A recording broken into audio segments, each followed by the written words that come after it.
Yes, I think you can see my screen now.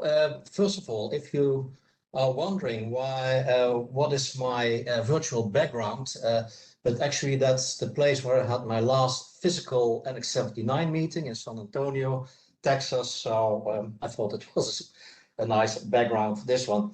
Okay, I will focus on the significance of Annex79 for the Netherlands. Let me put yes, okay. And well, if you look at the title of this seminar, it says reducing the performance gap between design intent and real operation. And when I read this title, it came up to my mind that has really a long history within IEA EBC, and specifically on understanding and reducing the performance gap. We started already in 2008 with Annex 53. Total energy use in buildings, analysis and evaluation methods. This has led to Annex 66. It was already addressed by you, Andreas. Definition and simulation of occupant behavior in buildings. And finally, this lead to Annex 79, occupant-centric building design and operation. And if you look at these annexes in 53, it has identified already the strong influence of occupants on building performance. And in Annex 66, we could provide a framework for experimentally studying and modeling all these different behavioral actions, and also how to implement these models into simulation platforms. And finally, now we can make the step to how can we use it for design and operation of our buildings. And if you look to the time span of 15 years, what I see, and it's a little bit basic, but I think it's more or less true, that we started from a point of view how to make models and simulations more accurate towards a real understanding of the factors that have an impact on the performance gap. And we always have, in all our projects, one paradigm, and that is that buildings do not use energy, but occupants, and therefore occupants' behavior is really key. So at the same time, we can see that in Annex 53, we determined the role of occupancy behavior. In 66, we came to a better understanding of the role of occupancy behavior, and now we can make a step towards occupancy behavior centered design and operation. Focusing now on what is the significance of Annex 79, also the other annexes for the Netherlands. For us, it was really the input for quite a number of national and European, specifically Horizon 2020 projects, both research projects, but also innovation actions, coordination and support actions. And this is due to the fact that in these Annex projects, it is much more focusing on quite fundamental research as the project that we are doing, especially as a consultancy, because Huige is just an SME, more towards innovation actions and applied research. And already from Annex 53, we came to two projects in a national program, a TKI program for the top sectors, Traco Home, Traco Office, and these two projects were towards real energy performance and control in homes and in offices. And then in Annex 66, we had two very interesting projects. One is called DINKA, about dynamic light and indoor environments for offices, and this really connected with the Annex 6060 work. And this project has also a kind of a spin-off. It's called PerDINKA, where we also look how we can make it more personalized. But most interesting for us was a very interesting project that we could start in 2016.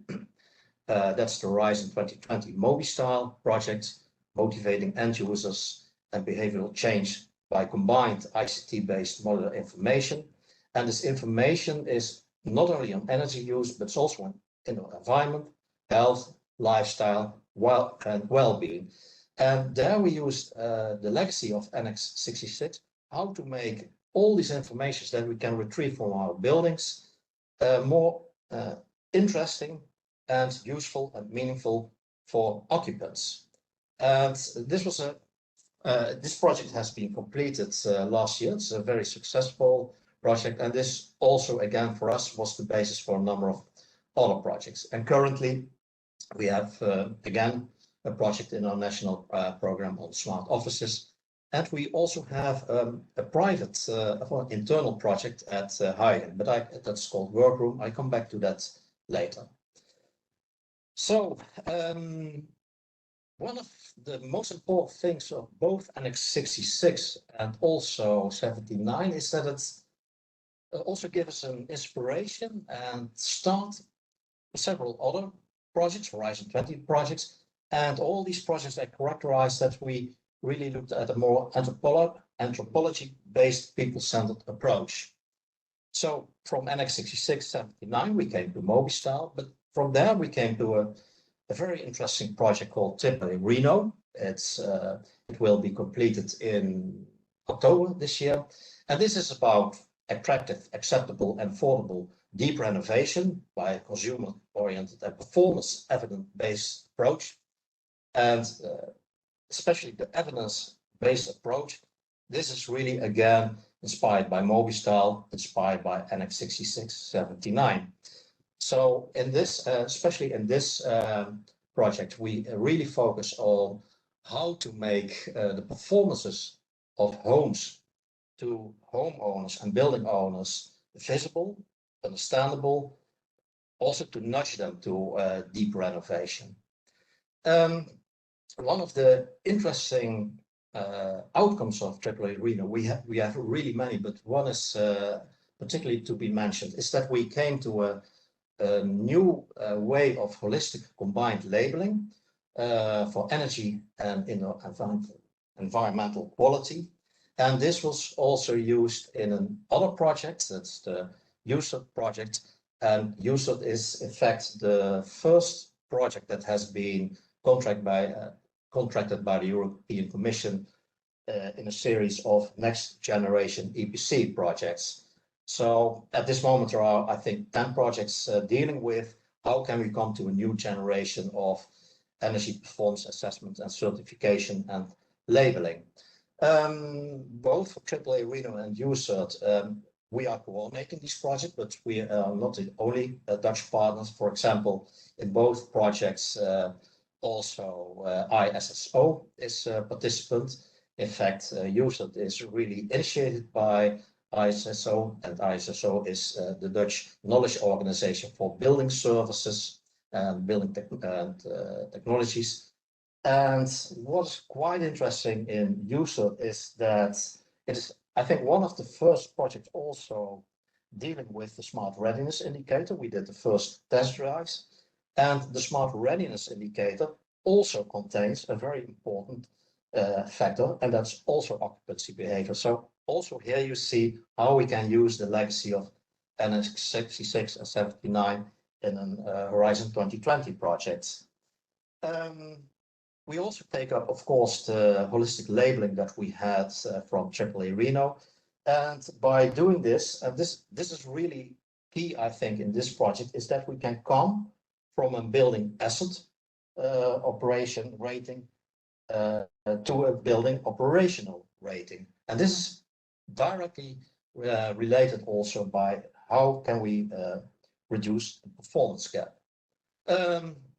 We also had some other projects which also had some relation with the previous project, like Drive Zero on circular renovation, but specifically now we have two projects, Save the Homes and Remodules, which really support the European renovation wave. I think they really do. Save the Homes is all integrated building renovation services, and Remodules more on the market activation.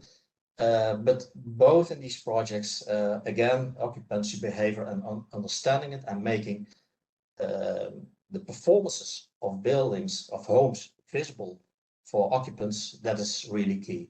In both Save the Homes and Remodules, we have quite some Dutch partners, like in Remodules ISO, the Bouwhulp group, also municipalities like Rotterdam.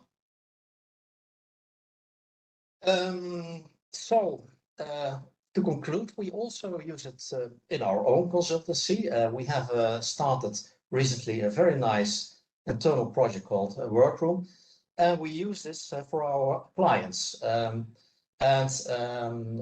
With this project, we try to get our clients or our contacts to that start new building projects to come over to our office. And then we give in one day an education on 4 main topics on building physics and building services, on light, acoustics, thermal comfort, and ventilation.